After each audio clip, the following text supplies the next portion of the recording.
Oh, we are live because it says broadcast is live. Hello, everyone. You know, I haven't hosted one of these for the Human Animal Bond Association in a bit. We are going to be continuing to do these at least, he says, on a monthly basis. I'm very lucky and very privileged because I get to talk to the best of the best. And tonight, you hear me hesitate. I don't do that often. And I'm doing that because I am so incredibly privileged to have this gentleman right there share the screen with me. This is, let me center it better, his most recent book, but I believe by the end of this conversation, he will have written and published another book. He has written, and he could tell us how many. He's Professor Emeritus, I'm talking about Dr. Marc Bekoff, our guest, of Ecology and Evolutionary Biology at the University of Colorado, Boulder. But more importantly than anything I could read about this man, I am telling you, every time I read one of his books, it is insightful. It is a book always that makes me think. And what's more, this gentleman right here often collaborates with a woman I've been privileged a couple of times to speak with, Dr. Jane Goodall. Dr. Jane Goodall thinks he's incredible. That's all I need to say, I think, as far as your introduction, Dr. Bekoff. Thank you very much for doing this. And I think this is where I start. I do want to talk about all sorts of different topics, including how it was that you, canine researcher, and I did skip the fact that you are a researcher and an ethologist, worked with a chimpanzee and primatologist, chimpanzee researcher, and a primatologist. And we'll get there. I'll talk about that. But the book is called A Dog's World, Imagining the Lives of Dogs in a World Without Humans. So, first of all, my hope is you don't have a crystal ball and that there's nothing happening next week, per se, that we should know about. How did you come up with this idea? Will dogs be here if we all, poof, disappeared? Yeah, well, first of all, you know, of course, my co-author Jessica Pierce and I have written many other books together, and I don't know if this is number 4 or 5, but it came in conversation. We were trying to think of a book. We had written a book. We wrote a book called The Animal's Agenda that appeared in 2016. That was more of an animal protection book, but you know, it focused on how humans interact with other animals. And then we published a book in 2019 called Unleashing Your Dog.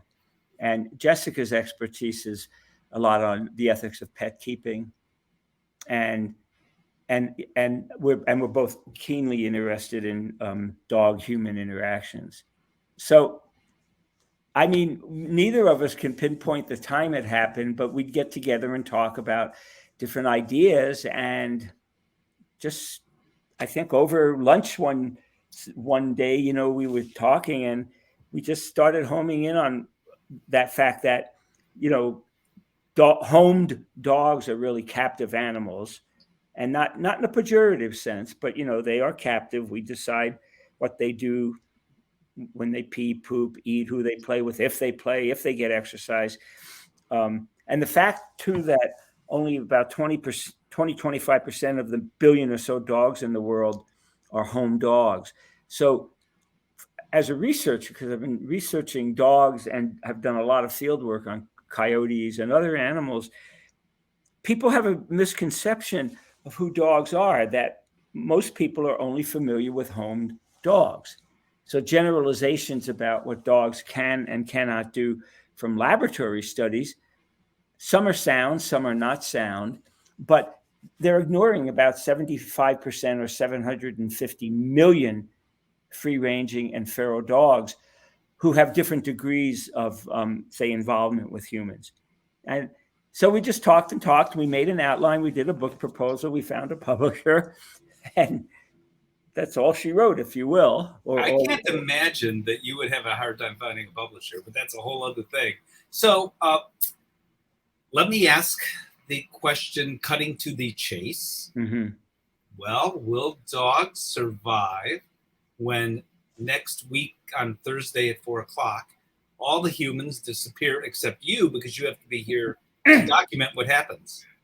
Well, that's one of the shortcomings.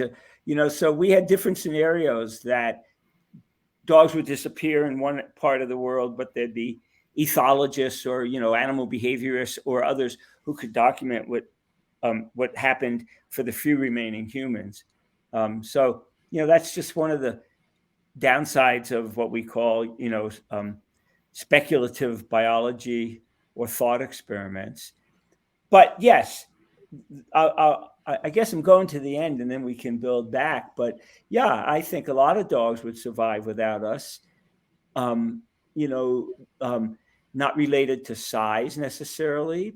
Some people said, well, sure they would. Look what's happening in Chernobyl, or what happened. And Chernobyl dogs are not on their own. I mean, they've had human caregiving since the nuclear plant blew up. But if you look at it biologically, dogs will become members of wild communities. They'll have to compete, cooperate, or just coexist with other competitors, other predators, say. Okay, they'll have to make their own babies and have children and raise their children. They'll have to get food and defend it. They'll have to acquire home ranges and territories and defend them. They'll have to be able to reproduce. Females will have to be able to give birth. And the reason we mention that is there's certain phenotypes of dogs right now who won't make it on their own. They can't breathe on their own. They really can't exercise. They can't make love. They can't make children. Females can't give birth on their own. So they're going by the wayside. We're talking about, I think, brachiocephalic dogs, broadly speaking. Yeah, exactly. I cheated. I read the book, so I know exactly what you're talking about. Mm-hmm. So we're talking about the brachiocephalic dogs, but we're also talking about certain breeds, for example, that cannot reproduce without a cesarean. And if we're all gone, the humans, unless dogs learn how to do the cesarean, that's not. So they're not going to make it. Right. So there are some classes of dogs, but the thought that big dogs will do better than small dogs ignores the fact that big dogs might be more of a competitor to the wild communities into which they have to insert themselves and be accepted. They need more food. They may not be able to run as fast or as far. They may not be able to hide. So it's entirely possible that little, small dogs may be able to sneak around and get the little food they need, go into holes in the ground, and not be viewed as a competitor, say, by a cougar or a lion or a wolf. Depending where they are. I mean, that's the other thing about this book is dogs are global. They're not just in cities or towns. Mm-hmm. And so, in Namibia, some free-ranging dogs have done really well on their own by occupying abandoned homes, for example. They provide places for them to have families, to rest, to bring food, and basically to remove themselves from having to compete with, wild animals in wildlife communities. So the example you just gave, I'm going to challenge you just a little bit. Mm-hmm. So the example you just gave is one. I've been privileged to travel a bit and just simply read about places I haven't been and what the dogs are like, mm-hmm. or interview the likes of the late Raymond Coppinger and others who studied dogs that are, quote, feral dogs. And in one way or another, they depend on humans, either directly or indirectly or very indirectly. For example, the dogs that rely on garbage dumps. Without humans, that garbage dump isn't going to grow and grow and grow. Or the dogs that rely on handouts from people. So without people, and the question that goes along with that, your definition even of domestication suggests they're domesticated. So going along with that, is there a going backwards? Now, one can argue for cats. We see it all the time. That cats that, not every cat, but some cats that are outdoors, that were indoor pets, do make it as an outdoor animal, at least they survive? That's one big question. Well, there are truly feral dogs. I mean, I had a grad student years ago studying truly feral dogs. I mean, they just were on their own. And, occasionally maybe they come across a dump, but so too, grizzly bears in the West. People come out to shoot them, and if they can't shoot a quote wild one, they'll get a wild one. They'll get them to a dump and then shoot an animal who's been staged. I mean, I've seen this in person. It's reprehensible, but no, I mean, dogs are quite able to hunt. I mean, there's been major problems around the world in certain areas of dogs taking down small ungulates, deer, members of the deer family. For example, dogs can get squirrels, they can get mice, they can get other little rodents. But when they're on their own too, if they form alliances with other animals, they'll be able to eat off of carcasses as scavengers that other animals, animals prey who were killed by other animals. So, I mean, what I love about the idea, I mean, when I say about the book, I don't mean that in a self-serving way, is it opens the door for us to see who dogs really are. They're not going to go back to being wolves. There's just no doubt about that.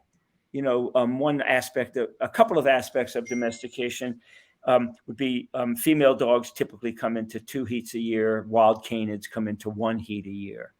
Will they go back to 1 heat a year? Was it nutrition that allowed the ancestral wolves who became dogs to have 2 heats a year? Because it's a lot of time and energy that is put into a female becoming reproductive. And then, of course, carrying a child, during gestation, and then being able to lactate and provide the energy. So that's a really important thing to think about. And domestication, not necessarily across the board, has basically weaned out the killing bite, the harsh bite. But if you've ever been bitten by a dog, they can bite very hard and they can do damage. But now, what about what the dogs will look like? So currently, around the world, dogs are, and you point this out in the book, the most varied species of mammal on the planet. We've got everything from Chihuahua to what would it be, Irish Wolfhound or St. Bernards. Yep. But I suspect it's not going to stay that way when we all disappear. No, that'll depend a lot on where the dogs are. But if you wanted to look like a prototype post-human dog, you might be looking at, a 50-pound dog who might be tan, short coat, erect ears, cursorial, meaning a runner, as dogs typically were and many are now. But once again, what's cool about this project is it gets into some pretty interesting evolutionary biology where you're going to have different environmental and social forces selecting for different, say, body types. So if you have what's called assortative mating in the wild dogs, you're going to have smaller dogs mating with smaller or medium-sized dogs. People always laugh imagining a Great Dane and a Chihuahua in either combination mating. It can be pretty tricky, but that might not happen because in a certain ecosystem, there might be a strong selection for dogs of a certain size. And that could happen pretty fast. People think of evolution dragging on, but latent in the dogs are what I call wolf. There are wolf genes, but there's also wolf engrams in their brains. So when they're on their own, we don't really know what they'll tap into. But I studied free-ranging, somewhat more or less feral dogs in the mountains outside of Boulder, and then one of my grad students studied them in the Four Corners around Arizona, New Mexico, and in that area. And plus, there's been studies of feral dogs going on in Italy and other places. So once again, getting back to what I learned a lot about, increased my knowledge about in this book, is the fact that there are dogs out there who are to different degrees of independence on their own, and they do really well. And now there's an increasing number of free-ranging dogs who have different degrees of interactions with humans, but they do well. Another question would female dogs be good mothers? Would male dogs be able to be good fathers? Would there be helpers like aunts, uncles, and older siblings? Yeah, there will be. And there's studies now that show very, very clearly that it's really locked into genes, perhaps, for a female to have her child and then be a mom, and a male who's around to be a father. I mean, and there's some studies in India now that show that. So it sounds daunting. But the other thing is, of course, it makes us reflect a lot on our relationship with dogs now, and how, in many cases, they are captive beings, and appreciating, in my eyes, as a biologist and a field biologist, is appreciating dogs for who they really are, whether they manifest a certain behavior or not, what's latent in them to do. Are we?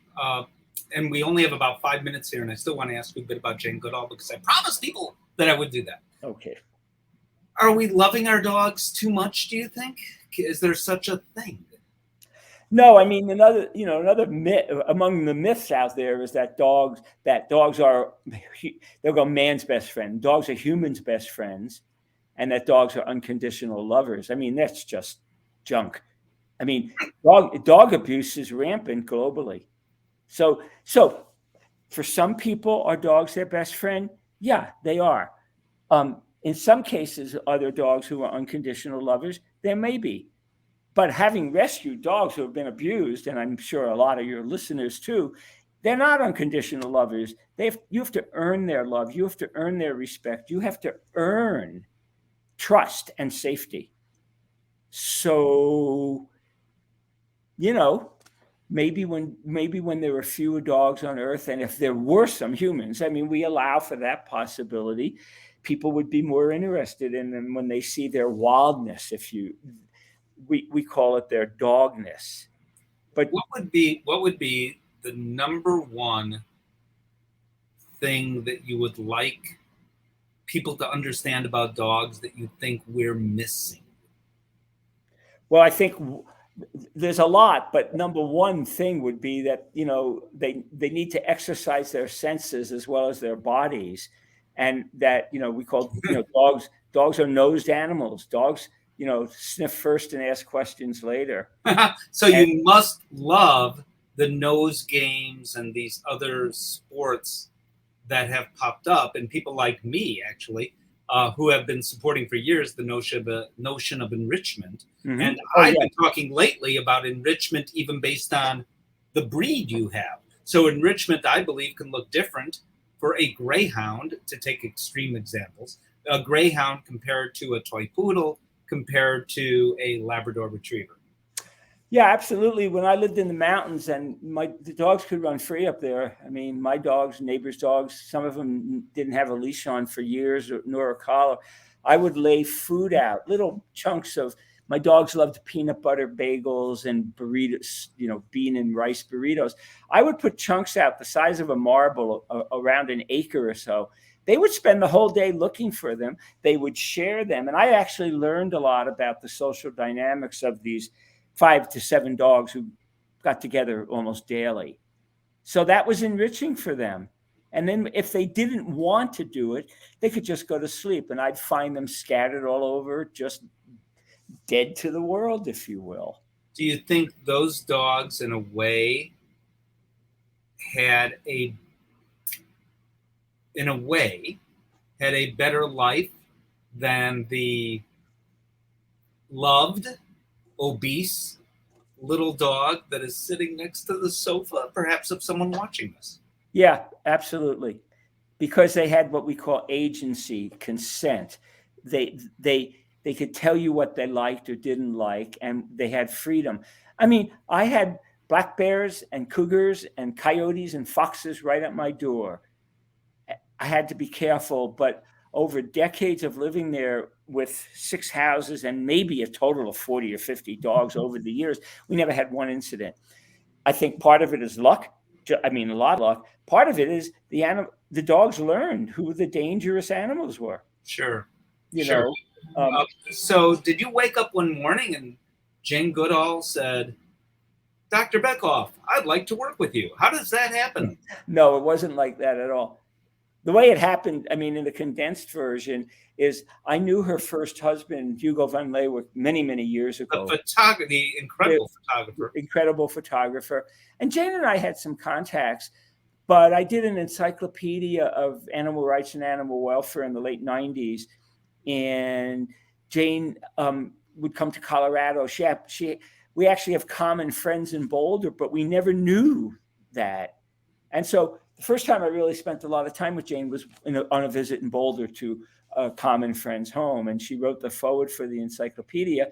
But, we're really, we have disagreements about things, but we really agree about things. And then we wrote a book called The 10 Trusts, and that really brought things together. And by the way, the 10 Trusts, if I were to name 10 books that are the 10 most important books in the world of animal welfare, and this crosses over, by the way, to our pets, everything you wrote about. Absolutely. It's one of the books. It's a must-have. With all the books you've written, do you have a wing of your local library that is just Marc Bekoff? No, but when I lived in the mountains, I had an external office, and I had thousands of books. I really did.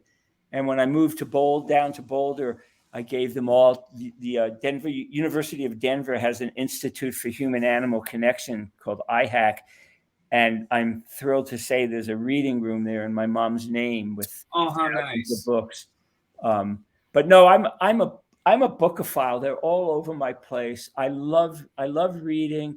I don't read online. I read hard. I need to hold the book, mark it up, have tabbed pages. Dog-eared. Dog-eared. Yes. Same here. Yep. And but no, part of why I love what I do, maybe a big part is, number one, I've had the advantage of really doing a lot of good field work on coyotes, watched wolves. I've done studied penguins in Antarctica, birds in the Rocky Mountain. As I approach dog behavior as an ethologist, why have certain behavior patterns evolved? What are they good for? So that would be one thing.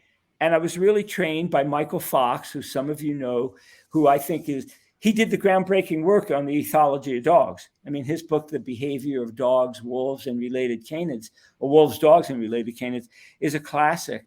And he trained my eye. We did it together. But one of the bases of ethology is watching animals, developing what we call an ethogram, or a menu of what they do. And that's what my book, Canine Confidential, is all about. It looks at dogs as mammals, because years ago I was laughed at by some people saying, "Why you study dogs? They're artifacts. They're artifacts of humans." Well, yes, to some extent we've created, the different breeds and different sizes, different personalities, and all the other stuff, but they're still mammals. And it ignored the fact that they came from a common wolf ancestor, and they still have wolf genes. And so the way that relates to a dog's world is, that's my expertise. And since it's scary for me to think back of how many hours I've watched free running dogs at dog parks and free running dogs out in nature, if you will, combining Jessica's expertise in, say, ethics, human dog interactions, the ethics of pet keeping. And that's why the book, we love working together. We've done other books, but this was it was a challenge on the one hand, but the final couple of chapters of the book really deal with pet keeping and ethics, and can we create a super dog? There's a long table in there of the gains and losses that dogs would have when no humans are around. So it's wrong for people to say, "Oh yeah, they'll do great without us." Some will, some won't. But it's equally wrong or incorrect to say they won't make it. So we decentered humans, which we need a little more of this decentering human exceptionalism, by the way. I know you would agree. So yeah. Well, it is.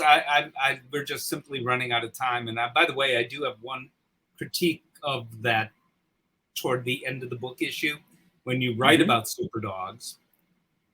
Well, there's a hot dog place in Chicago called Superdog, and it just made me hungry. Oh, I actually knew that. Sorry. Did you really? Yeah. Well, there's places all over that say we sell super dogs, but they're really super long hot dogs. And I don't know why anybody would eat one of those. But that's a completely other story. Well, my wife certainly wouldn't.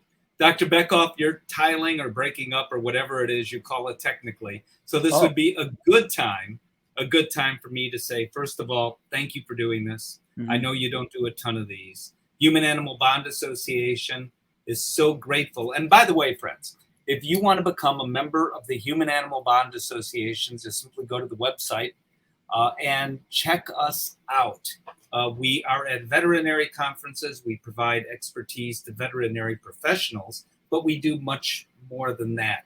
Continuing education like this, but also for veterinary students and veterinary technicians as well.